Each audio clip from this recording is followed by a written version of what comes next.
So now to understand why these two stresses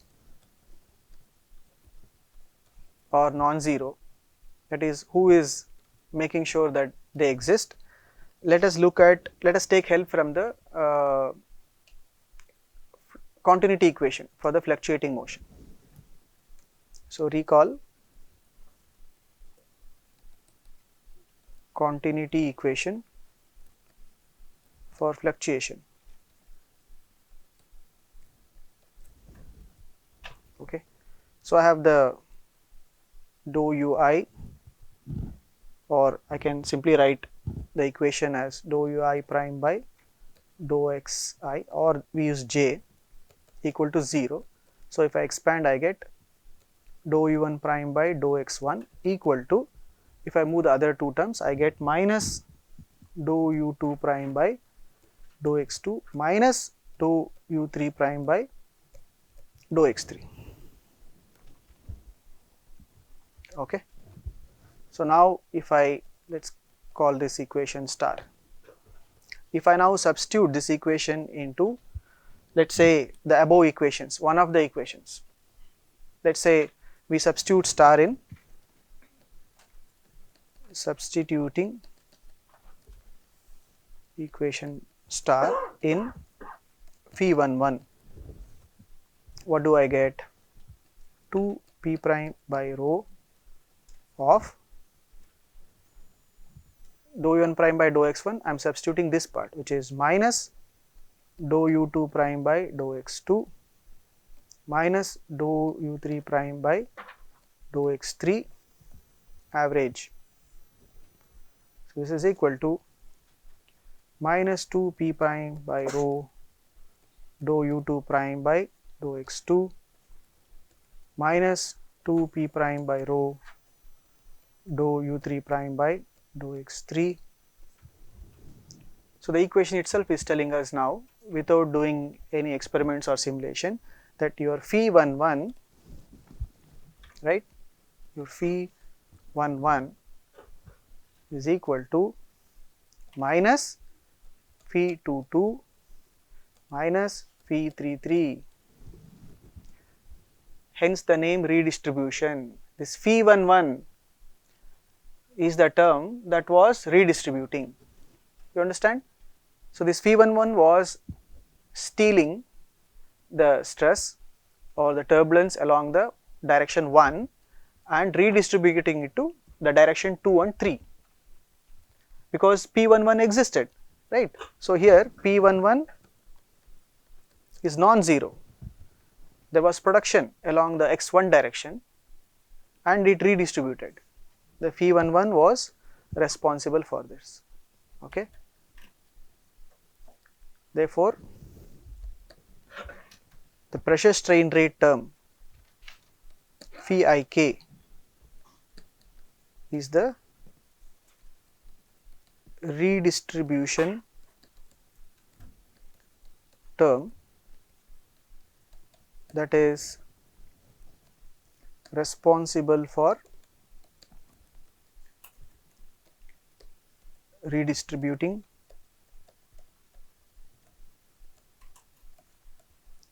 turbulence from direction 1, from x1 direction to x2, x3 directions.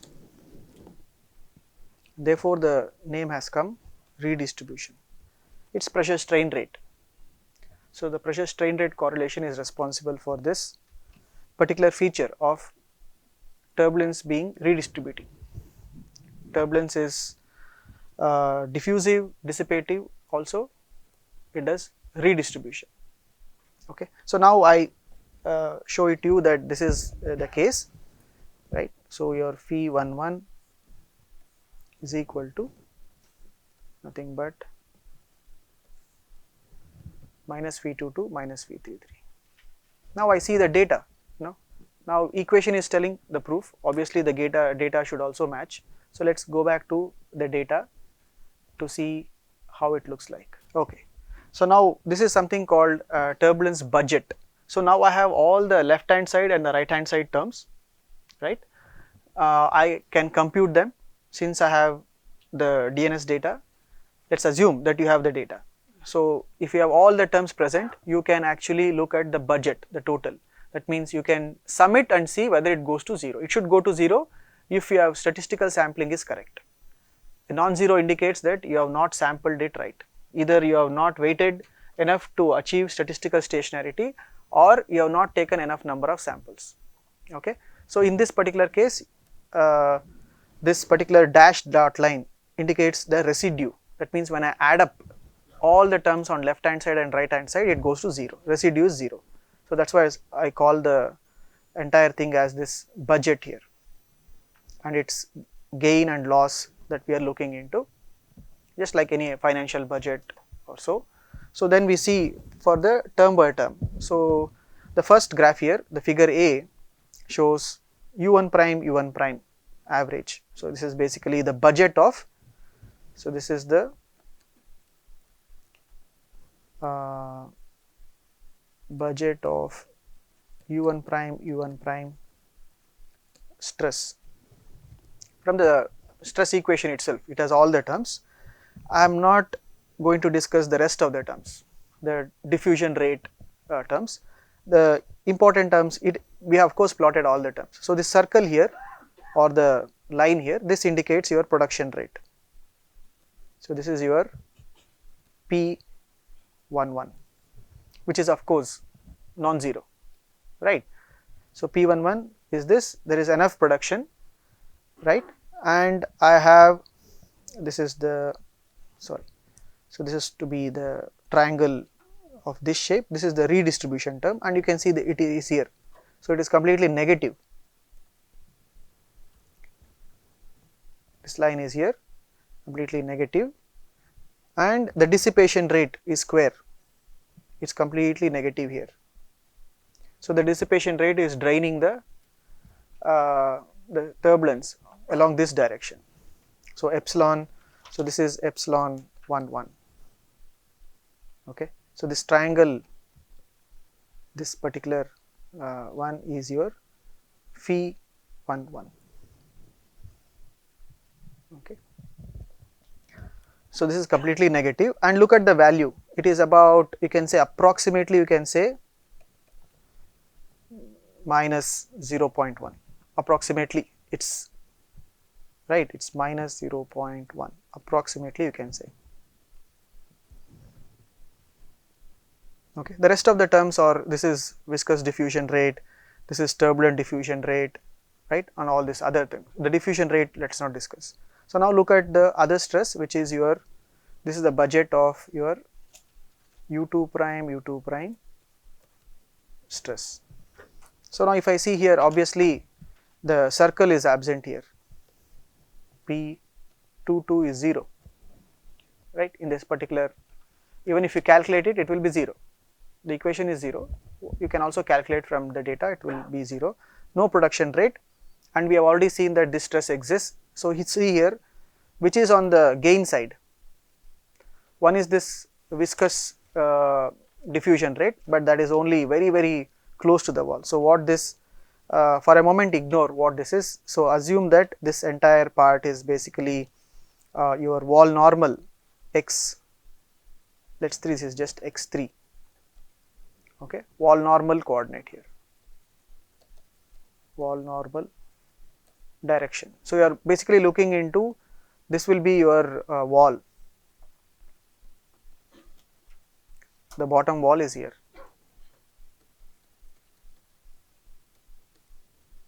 Both the sides, and I have plotted this in the logarithmic coordinates. So as I, so very close to the wall, if you ignore it, you can see that mostly the positive term is this one, which is phi 22, the redistribution rate phi 22, right. So that is the one which has taken some turbulence from direction 1 and giving it to U2 prime, and if you look at the magnitude, approximately it is, so this was minus 0.1, let's say approximately. So this is about let's say plus now let's say approximately, right? So this is about here, maybe it is 0.06 or so. So that means the rest of this would have gone to the other component, right? It has stolen this from one direction, it has given this, and it is not giving it equal. This redistribution is also not like giving everything equal. That is, there is anisotropy in the redistribution also here, right? And then again, this is your epsilon 22, which is draining. So epsilon 22 minus epsilon 22 indicates that dissipation rate is there, right? There is no production, but there is dissipation.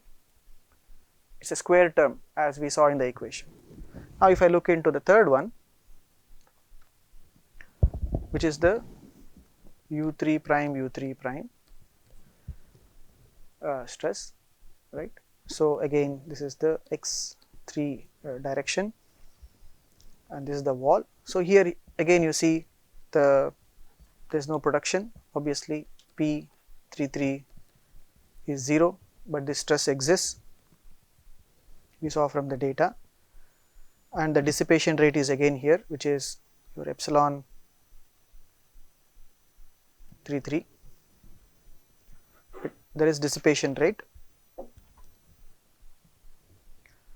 and you can see here this particular triangle here, the right facing triangle, this one, this is your redistribution phi 33. It has gone negative here to balance out the other term, which is the viscous diffusion rate. So very close to the wall, the redistribution rate is, let us not go into deep detail of each particular problem, okay, but just to clarify, because you may see that why is it negative here, because this has to balance out, because the residue has to be 0 at the end. So which term is balancing at every wall normal direction also you can understand. As you go close to the wall, away from the wall, what terms are balancing each other to first order. So here very close to the wall or at this location, I can say that okay, the pressure strain rate is balancing the viscous diffusion rate. They are the bigger terms, and the rest of them are small players. But as I go away from it, dissipation rate is larger, and the biggest positive term is the redistribution rate phi 33, and therefore redistribution rate is the term responsible here, resulting in a positive x2 direction and x3 direction stresses. Okay, what happens to note here? So if I equal to 1 for example and j equal to 2, that is, it will give you your u1 prime u2 prime average,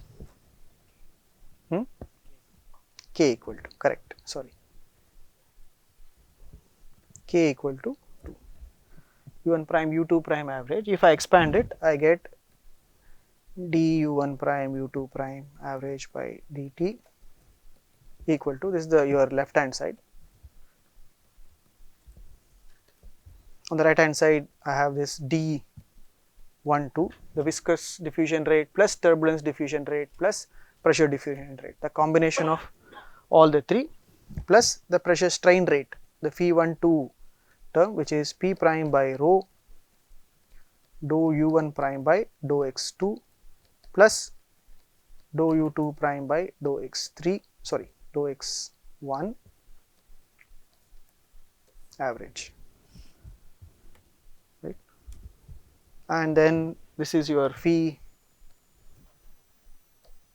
12 term, and then I have the production rate terms, which is minus u1 prime u2 prime dou u1 bar by dou x1 plus I get the divergence comes summation over j u2 prime dou u1 bar by dou x2 plus u2 prime u2 u1 u2 prime u3 prime dou u1 bar by dou x3, and then I have extra terms because it's 2 of this, so it's 3 more terms come, which is u1 prime dou u2 by dou x1 plus u1 prime u2 prime dou u2 bar by dou x2 plus u1 prime u3 prime dou u2 bar by dou x3. It's a very long equation here. Okay, this entire part is your P12. Of course, some terms will go away. The dou by dou x1 in this particular case due to homogeneity, and dou by dou x2 x3, the x3 is the third direction, or we may have probably changed the directions here. So x3 was our homogeneous direction, or x2 was the homogeneous direction. x1 is homogeneous. The out of plane component was out of plane is 2. Oh, okay. So here I have taken the opposite one here. Okay. So the data I have shown is for the, so this was x3 and this was x2. Yeah, please correct that. So I have taken, this is dou by dou x2, then this becomes x2, this is 3 and this is 2. Okay, dou by dou x2 here.